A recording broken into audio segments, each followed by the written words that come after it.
3 femmes, 3 vies chamboulées depuis la prise de pouvoir des talibans l'an dernier. Kerishma, 16 ans, est lycéenne. Chaque jour, elle emprunte ce chemin pour se rendre dans un centre d'enseignement privé. Les écoles restent fermées aux jeunes Afghanes. Cet établissement, ouvert il y a près de 7 mois, est pourtant toléré par le ministère de la Justice taliban. Il permet aux jeunes filles de continuer à étudier et continuer à rêver. Je veux devenir une journaliste à succès. J'aimerais servir mon pays. L'éducation est un droit fondamental. Mon message aux talibans est de rouvrir les écoles pour les filles dès que possible. Je leur demande de tenir parole.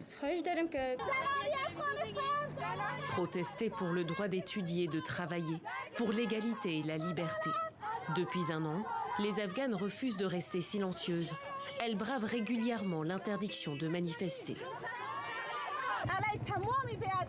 Nous élèverons nos voix contre toutes les injustices jusqu'à notre dernier souffle. Nous nous dresserons contre toute la tyrannie imposée par les talibans au peuple afghan et aux femmes en particulier. Moneza, 31 ans, travaillait pour le ministère des Finances. Elle a perdu son emploi. Depuis la chute de Kaboul l'an dernier, elle organise des manifestations de rue, malgré les menaces. Je suis sûre que si l'une de nous est tuée, il y en aura d'autres qui élèveront la voix. Ces cris resteront dans les rues de Kaboul jusqu'à ce que justice soit rendue. La justice, cette veuve de 45 ans n'y croit plus. Ancienne policière, elle a dû se reconvertir comme plus de 20 000 agents licenciés par les talibans. Elle est aujourd'hui femme de ménage. C'est un travail vraiment ennuyeux, mais je n'ai pas d'autre choix, pas d'autre revenu. On meurt si je ne travaille pas.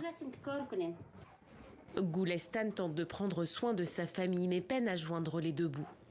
Dans ce pays en crise, privée de liberté, elle en appelle à la communauté internationale. Elle doit nous aider, nous sauver des talibans. Nous sommes fatigués de cette situation. Combien de temps devons-nous souffrir ainsi? Combien de temps les femmes doivent-elles rester assises chez elles? Seul vestige de sa vie d'avant, des certificats de travail qu'elle a réussi à dissimuler. À l'image de la situation des femmes en Afghanistan, contraintes de se cacher pour continuer d'exister.